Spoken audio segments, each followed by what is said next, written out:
함께 기도드리겠습니다. 아버지 하나님, 오늘도 주님 곁에 살고자 이 첫 시간 그 믿음의 고백 가지고 주 앞에 섰습니다. 아버지, 우리에게 함께하여 주셔서 오늘도 사는 동안 넘치는 하늘의 평강이 임하게 하시고 주님과 걸음걸음 동행함에 부족함 없도록 이 시간 친히 말씀으로 가르쳐 주시고 성령으로 붙드시며 역사하여 주시옵소서. 예수님 이름으로 기도합니다. 아멘.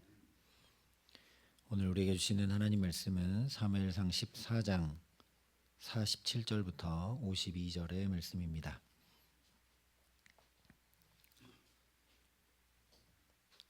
사무엘상 14장 47절부터 52절의 말씀을 봉독해 드리겠습니다. 하나님의 말씀입니다. 사울이 이스라엘 왕 위에 오른 후에 사방에 있는 모든 대적 곧 모압과 암몬 자손과 에돔과 소바의 왕들과 블레셋 사람들을 쳤는데 향하는 곳마다 이겼고 용감하게 아말렉 사람들을 치고 이스라엘을 그 약탈하는 자들의 손에서 건졌더라. 사울의 아들은 요나단과 이스위와 말기수하여 그의 두 딸의 이름은 이러하니 맏딸의 이름은 메라비요 작은 딸의 이름은 미갈이며 사울의 아내의 이름은 아히노아미니 아히마아스의 딸이요 그의 군사령관의 이름은 아브넬이니 사울의 숙부 넬의 아들이며 사울의 아버지는 기스요 아브넬의 아버지는 넬이니 아비엘의 아들이었더라. 사울이 사는 날 동안에 블레셋 사람과 큰 싸움이 있었으므로 사울이 힘센 사람이나 용감한 사람을 보면 그들을 불러 모았더라.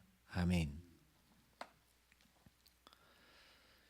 사는 날 동안 무엇을 말하고 어떤 행동을 했으며 어떤 사람들을 가까이 했고 어떤 업적을 남겼는가는 매우 중요합니다.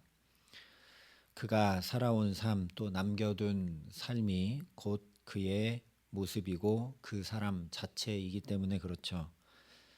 그런데 더 중요한 것은 그 삶을 하나님께서 어떻게 바라보시고 평가하시는가입니다. 여호수아 24장과 사사기 2장을 보면 동일하게 이렇게 말씀을 합니다. 이스라엘이 여호수아가 사는 날 동안과 여호수아 뒤에 생존한 장로들 곧 여호와께서 이스라엘을 위하여 행하신 모든 일을 아는 자들이 사는 날 동안 여호와를 섬겼더라. 여호와가 사는 날 동안 그리고 그 뒤에 생존한 장로들이 사는 날 동안 이스라엘이 하나님을 섬겼다는 말씀이죠. 여호수아는 우리가 대략 아는 것만도 모세의 후계자로 언약궤만 메고 요단강을 건너고 여리고성을 함락시켰고 약속의 땅 가나안을 정복했고 또 각 지파별로 그 말씀에 따라 땅을 분배한 위대한 업적들이 많이 있습니다. 하지만 하나님 앞에서는 그런 업적들이 아니라 백성들이 하나님을 섬기도록 한 하나님의 사람으로 기억되었다는 말씀입니다. 사무엘의 경우도 이렇게 7장에 말씀합니다. 이에 블레셋 사람들이 굴복하여 다시는 이스라엘 지역 안에 들어오지 못하였으며 여호와의 손이 사무엘이 사는 날 동안에 블레셋 사람을 막으심에 블레셋 사람들이 이스라엘에게서 빼앗겼던 성읍이 에그론부터 가드까지 이스라엘에게 회복되니 이스라엘이 그 사방 지역을 블레셋 사람들의 손에서 도로 찾았고 또 이스라엘과 아모리 사람 사이에 평화가 있었더라. 사무엘에 대해서 두 가지 말씀하는데 그가 사는 날 동안 하나님께서 하나님의 손으로 블레셋 사람을 막아주셨고 또 그가 사는 날 동안 그래서 평화가 있었다라는 겁니다. 사무엘 역시 기도하기를 쉬지 않고 하나님 경외하기를 힘쓴 하나님의 사람으로 살았기 때문에 그가 사는 날 동안 이런 일이 있었다라고 평가하고 있는 거죠. 오늘 말씀 역시 사울이 사는 날 동안 어떠했는가 요약하고 압축하여 그의 삶이 하나님 앞에 어떠했는지 우리에게 전해줍니다. 특이한 것은 다른 성경의 인물들의 경우는 그 삶의 마지막에 그가 사는 날 동안 어떠했는가에 대한 말씀이 나오는데, 사울의 경우는 아직도 그 이야기가 사무엘상 마지막 장까지 한참이나 남아 있는데, 이렇게 14장부터 사울이 사는 날 동안에 어떠했는지를 말씀하고 있다라는 겁니다. 그러니까 이것은 비록 사울이 여전히 살아 있지만 사무엘을 통해 말씀하셨듯이 하나님께서 그의 삶은 이미 마감된 것이나 다름없이 보고 계신다는 것을 우리에게 전해주고 있는 겁니다. 사울의 삶을, 사울의 나라를 15장으로 넘어가기 전에 이미 다 결론 내려버렸다라는 말씀입니다. 하나님을 떠나면 그렇게 수고하고 힘쓴 것들이 헛되며 죽은 것과 하나 다를 바 없음을 보라는 말씀이라는 겁니다. 그래서 먼저 47절 48절에 이렇게 말씀하고 있습니다. 사울이 이스라엘 왕위에 오른 후에 사방에 있는 모든 대적 곧 모압과 암몬 자손과 에돔과 소바의 왕들과 블레셋 사람들을 쳤는데 향하는 곳마다 이겼고 용감하게 아말렉 사람들을 치고 이스라엘을 그 약탈하는 자들의 손에서 건졌더라. 이 말씀만 딱 놓고 보면 사울은 대단한 왕이죠. 블레셋도 아말렉도 다 치고 모든 대적들을 향하여 승리만 했던 놀라운 왕입니다. 그리고 이것은 분명 사울의 업적들이 맞습니다. 실제로 31장에 블레셋과 전쟁에서 죽음에 이르기 전까지 계속해서 사울은 전쟁하는 것마다 승리합니다. 하나님이 버리신 왕이라면, 여기서 마감되었다라고 선포할 만한 그런 왕이라면 지고 또 지고 한 번도 이긴 적 없어야 되지 않겠습니까? 그런데 사울 왕이 계속 이겼다 말씀하고 있습니다. 여기서 우리는 신앙을 보는 척도를 다시 깨닫게 됩니다. 사람 보기에 문제가 없고 형통하며 놀라운 업적들을 남기고 잘 되어 간다고 하나님의 축복이고, 반대로 막히고 어렵고 안 된다라고 드러내 놓을 것이 별로 없어 보인다라고 저주가 아니라는 겁니다. 사울이 향하는 곳마다 이겼고 라고 할 때 이 이겼다는 말은 일상에서 쓰는 말이 아니라 법정에서 사용하는 용어입니다. 또 승리했다라는 의미보다는 응징하다, 벌을 가하다라는 뜻을 가진 말입니다. 그러니까 원래 의미 그대로 말해보자면 사울, 그가 향하는 곳마다 벌을 가하고 있었다라는 뜻입니다. 이것은 사울이 가는 곳마다 그가 벌을 가했다는 것이 아니라 법정에서 쓰는 단어, 심판이 임하게 했다. 하나님께서 그 이방 나라들에게 심판을 행하고 계셨다. 그들을 응징하고 계셨다라는 것을 전하는 말씀입니다. 사울이 용감했고 또 능력이 많고 잘해서가 아니라 하나님께서 그렇게 행하셨다라는 의미입니다. 더 나아가서 이겼다라는 이 표현 안에는 종교적 윤리적으로 악행을 저질렀다라는 의미도 담겨 있습니다. 분명히 하나님께서 우상을 섬기는 이방 민족들을 응징하시고 심판하신 것인데, 사울은 하나님이 행하신 것인지 모르고 내가 이겼다라고 자기 치적으로 바꾸었다는 의미가 여기 담겨 있다라는 말씀입니다. 실제 이제 다음 장으로 넘어가면 사울이 자기를 위한 기념비를 세우기도 합니다. 이어서 49절부터 51절은 사울의 집안을 소개합니다. 먼저 49절을 보면 사울의 아들은 요나단과 이스위와 말기수하여 그의 두 딸의 이름은 이러하니 맏딸의 이름은 메라비요 작은 딸의 이름은 미갈이며 말씀을 합니다. 우리가 볼 때는 그저 사울의 자녀들을 소개하고 있는 아주 평범한 문장인 것처럼 보이지만 그렇지가 않습니다. 사울이 죽게 되는 사무엘상 마지막 31장에 보면 블레셋 사람들이 사울과 그의 아들들을 추격하여 사울의 아들 요나단과 아비나답과 말기수아를 죽이니라 말씀을 하고 있습니다.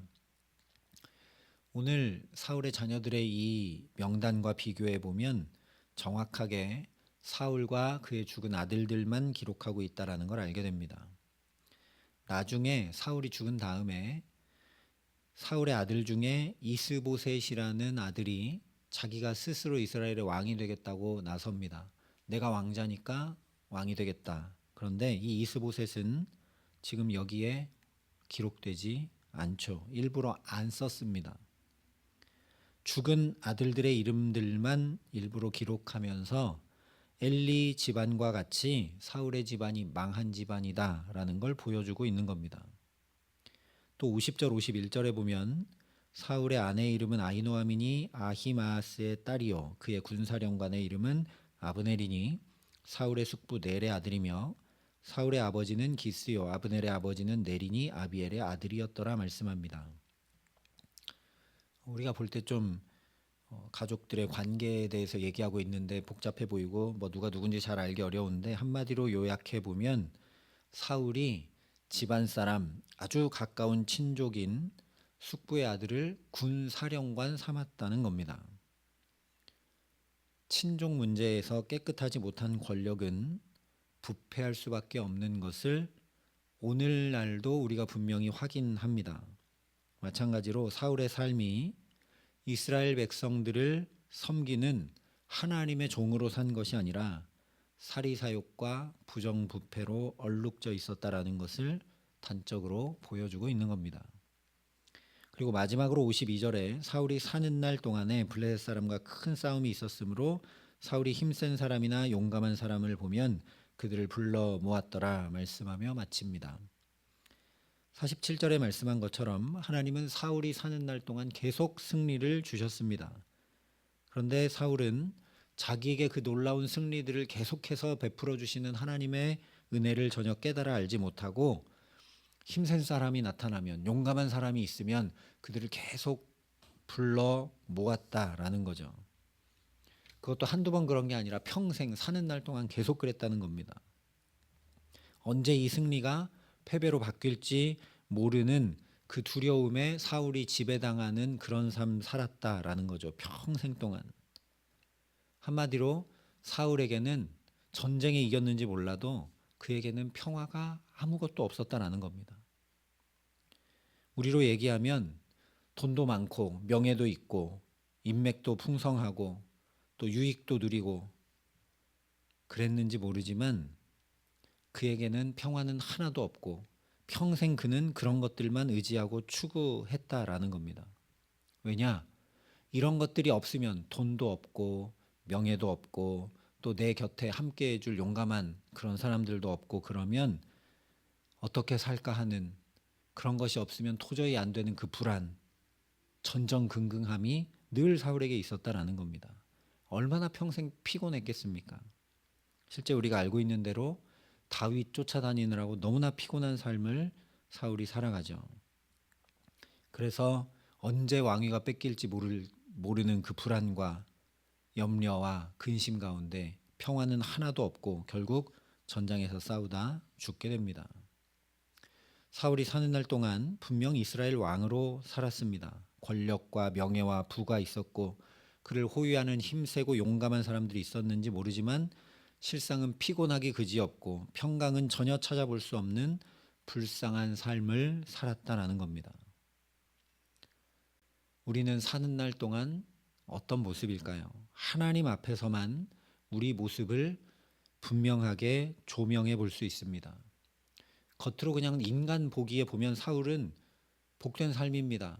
왕도 됐고 전쟁마다 이기고 그에게 부족함이 없고 또 힘세고 용감한 사람들도 곁에 늘 있고 든든하고 걱정할 것이 없는 삶인지 모르지만 하나님 앞에 그의 삶을 딱 비추어 볼 때 그는 근심과 염려와 불안에 휩싸여 있던 불쌍한 삶을 평생 살았던 것이죠. 하나님을 가까이 하지 않고 하나님 앞에 서지 않으면 사울처럼 답 없는 인생 살게 됩니다. 죽는 날까지 끝까지 어떻게 해야 될까 자기 힘으로 전전긍긍하는 그런 삶 살아갈 수밖에 없기 때문입니다. 하나님 앞에 설 때만 바르게 복되게 기쁘게 감사하게 살아갈 수 있다라는 겁니다. 그러니 우리는 사는 날 동안 주님 더욱 가까이 하며 하나님 앞에서 살아가게 하시기를 간절히 소망합니다. 하나님 앞에 서서 오늘도 이 사람을 만나는 것이 잘하는 일인가, 복된 일인가, 내가 이런 말을 하는 것이 하나님 앞에 바른가, 의로운가, 선한가, 우리가 하나님 앞에 서서 거룩하고 구별된 그런 삶을 하나님 앞에 살아갈 수 있기를 바랍니다. 하나님 앞에서 나를 가장 복되게 하시는 하나님의 말씀을 청종하고 준행하며 살아가기에 내 뜻과 내 계획과 내 경험대로 사는 것이 아니라 그 말씀 붙잡고 하나님 앞에 살아가기에 약속하신 그대로 나가도 들어가도 복받는 삶 살아가게 하시기를 간절히 기도합니다. 그래서 빛 되신 주님 앞에 우리 어둠이 물러가고 지혜의 근본이신 주님 앞에 우리 무지는 사라지며 능력이신 주님 앞에 새 힘을 얻어 참으로 우리가 사는 날 동안 은혜와 평강 가운데 여호수아처럼 사무엘처럼 하나님의 사람으로 살아가게 하시기를 예수님의 이름으로 간절히 축원합니다. 함께 기도드리겠습니다. 아버지 하나님, 우리가 사는 날 동안 하나님의 사람으로 살아갈 수 있기를 간절히 소원합니다. 사람 보기에 부러워할 만한, 사람 보기에 부족함 없는, 사람 보기에 복된 것처럼 보이는 삶이 아니라 하나님 보시기에 잘하였도다 착하고 충성된 종아 칭찬받는 삶, 하나님의 그 복된 말씀을 따르고 준행하는 삶, 하늘의 평강을 마음과 영혼 깊이 안고 살아가는 삶, 하나님 살아갈 수 있도록 오늘도 우리에게 은혜를 베풀어 주시옵소서. 이 첫 시간 그래서 하나님 앞에 섰사오니 오늘 하루 종일 뿐만 아니라 우리 사는 날 동안 우리의 걸음걸음이 하나님 앞에 있을 수 있도록 우리를 붙들어 주시고 은혜를 베풀어 주시고 함께하여 주시옵소서. 이제는 주 예수 그리스도의 은혜와 하나님의 사랑과 성령님의 교통하심이 늘 나의 모든 삶이 하나님 앞에 있음을 분명히 알고 주 앞에 복된 삶 살아가기를 소원하고 결단하는 여기 모인 모든 주의 성도들과 사랑의 빛교회 모든 교우들과 이 나라 이 민족과 이 귀한 복음을 오늘도 세계 만방에 전하시는 선교사님들 가운데 이제로부터 영원토록 함께 하시기를 간절히 축원하옵나이다. 아멘.